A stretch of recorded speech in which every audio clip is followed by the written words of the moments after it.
gonna tackle fixing this part here of the wheel well housing.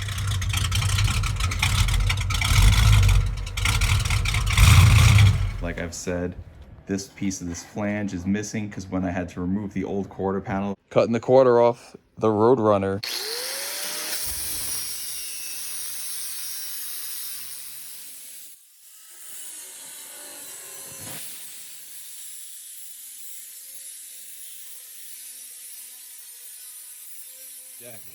it is off. It's off. Fixing it, you can see where someone had welded on this thing years ago, and all these little boogery weld kind of sticking through there. That's fun. You can see that the previous guys that worked on this, they did a lot of boogery welds, kind of exemplary right here.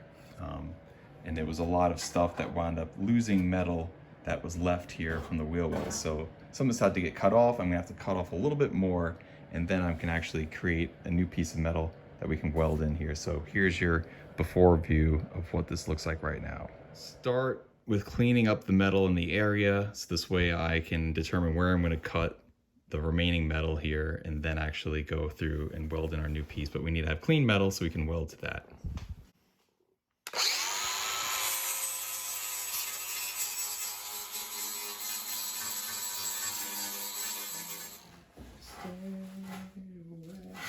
I'm going to protect the glass from any grinding, so you don't want to be spraying your rooster tail of sparks onto your glass, so always a good idea.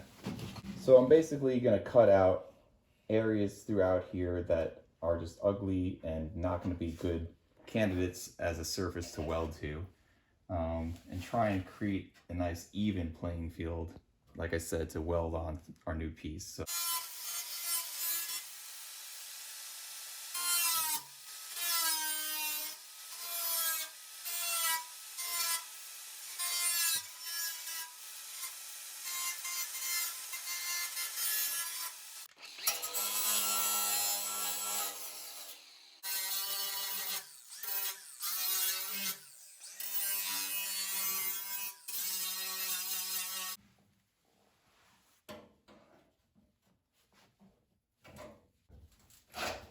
I'm also trying to straighten out the metals this way it's not warped like this all the way around, so it's a nice even curve.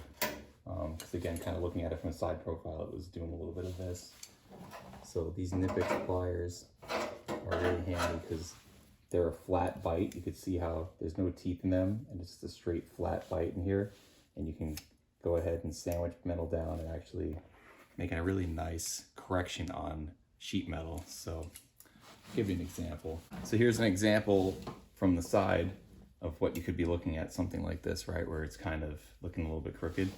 You just take your Knipex pliers like this and just basically squeeze down, and it'll help flatten out that metal and kind of get a lot of bend out of there. And obviously you can do a little bit by hand, you could do something with the hammer and dolly. There's plenty of ways to do it, but for a situation like this, it makes it really kind of quick and easy to grab the metal, manipulate it.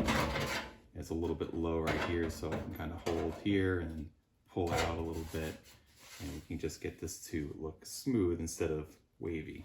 So now I just use my Knipex to kind of roll a little bit of this piece underneath, so this way I've actually got the metal not being welded right on a 90 degree and then bending it underneath, but instead I've got parent metal already rolling, and then I'm going to weld underneath that way. So you can see that I've just barely got just a little bit of a roll going underneath, just like that. And so now I can just take these pliers and I can straighten out any little deviations, like right here. Just kind of get these looking clean. A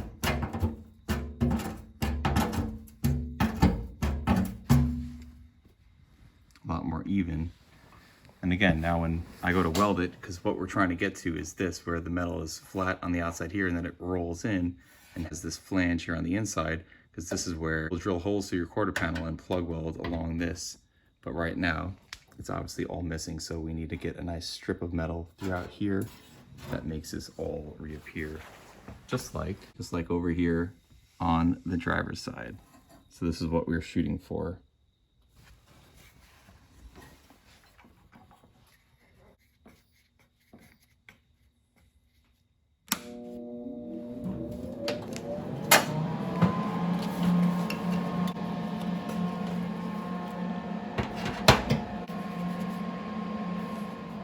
Now when you're working on an old car like this and doing it this method where you're patching in stuff instead of just replacing it straight up with new metal, you're gonna run into stuff all the time where there's missing pieces here and there.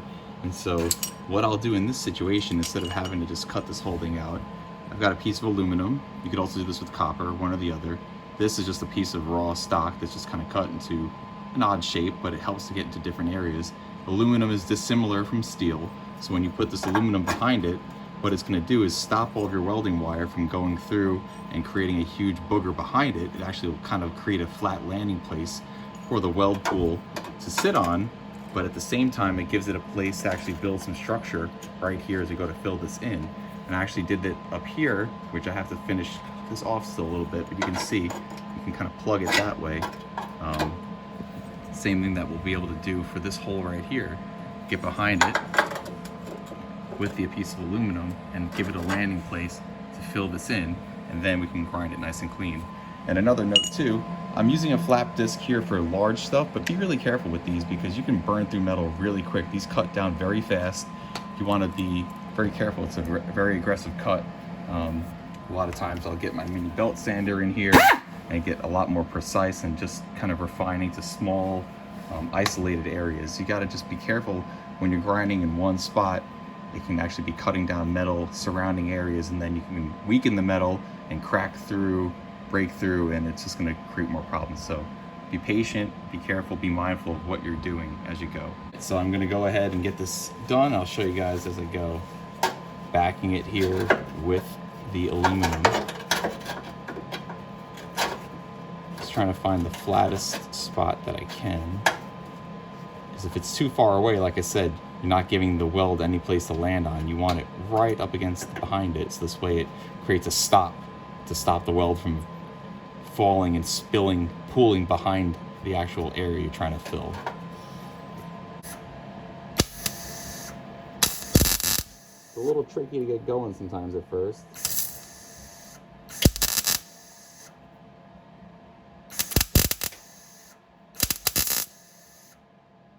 Don't want to put too much heat in the metal. And it'll take a second for this aluminum to heat up, but when it does, it'll burn your freaking hand off. So be mindful of where you're holding it to. And now, like I said, it's not actually sticking, but it'll momentarily kind of grab. And that's why, but you can see it pull right away where we were welding to. And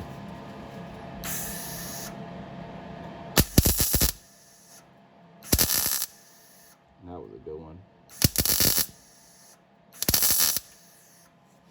At first, but still, we've got metal. We've added more material into that area. So now once we pull this piece away and we grind this down carefully, we should be seeing the rest of that flange meeting flush up to this remaining. So again, flap disc for a big piece like this, and then I'll refine it in with my mini belt.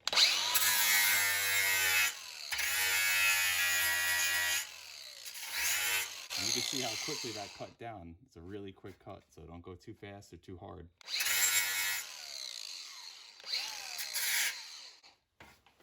Okay, and it's pretty close. It's just missing a little bit here and up at the top, but you can see we've already got nearly what we needed.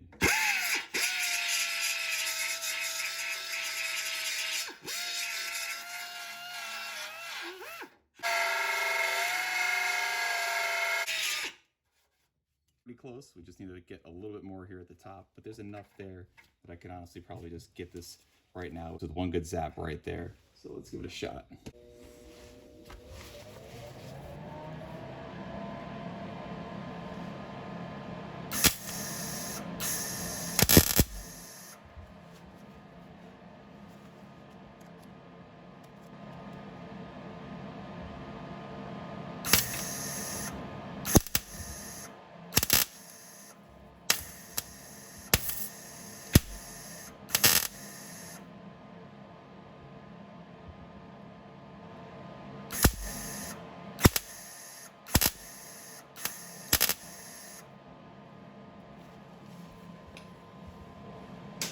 Well, it took a couple more than one good zap, but we got it.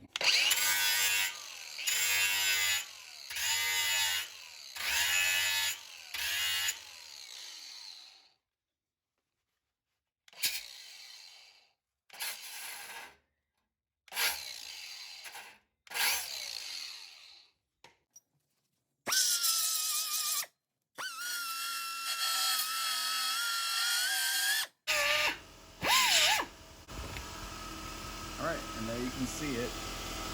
It's nothing pretty because this is all going to be hidden behind where we welded, but that's plenty enough to get that filled in, and that's that one spot.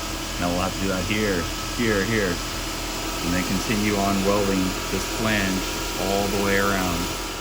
About 20 minutes later, you can see I've got this all now evenly dressed right through here after just plugging those uneven spots. And so now I also plugged in a bunch of stuff that was wrong here. Again, all this stuff in here is from the guys that did this car back in like the 80s.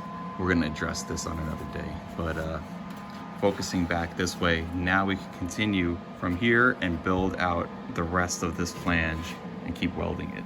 Okay, and I just cut up a very rough piece right now, and this is what we're gonna use in here. Again, it's just a piece of flat 18 gauge sheet metal. Just cut it with some shears over there off my main piece, and we'll just get this thing butt welded in right along all the way through. Go. Again, this is not an exterior panel. This is not a finished piece. This is just a structural support for where the quarter panel is. So I'm not worried about this being cosmetically perfect. We just want it to be strong and a good place for being able to weld our quarter panel to.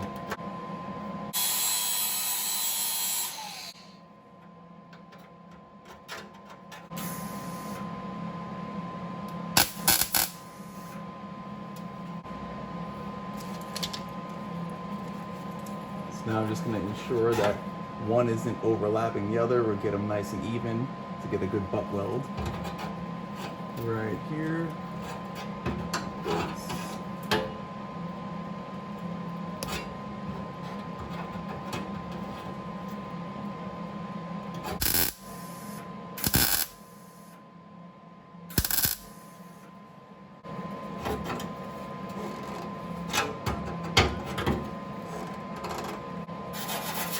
Another great example of how handy having pliers like this is.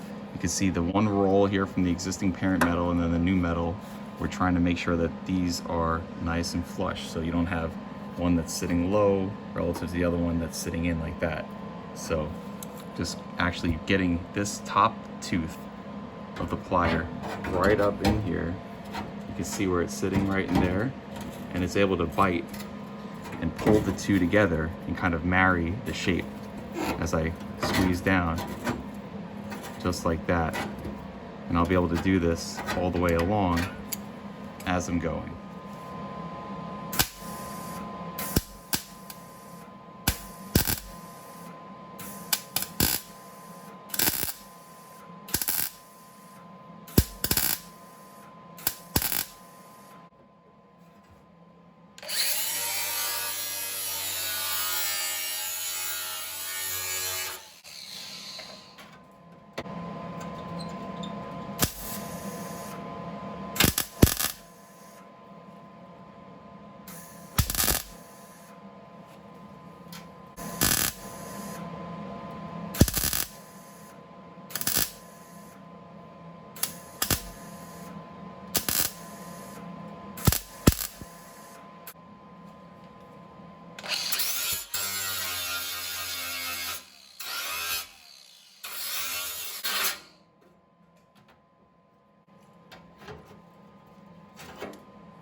And here's another example of metal,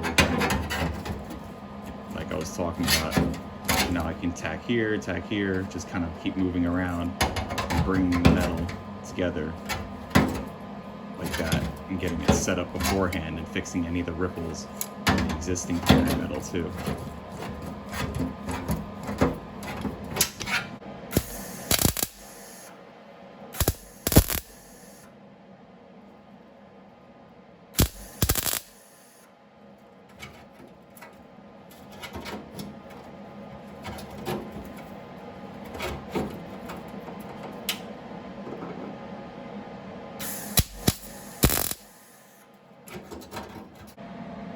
Just like that.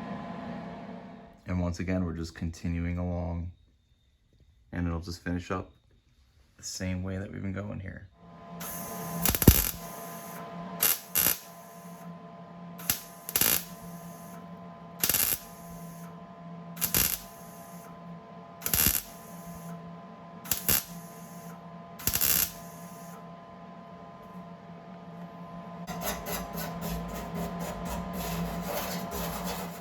All right, guys, I think we're gonna call it a night. That about does it. Rebuilt this whole flange here on the inside of this wheel well. Obviously, we still have to grind out all of the surface rust here on this part of the inside of the wheel well, finish up what we were doing there. But we've got all the structure now that needed to be here to support the quarter panel, that we can dress it up, make it look good. So that'll wrap up all the work here on this video. I hope this was helpful to anyone watching, looking to make kind of repairs like this, and we'll catch you guys on the next one.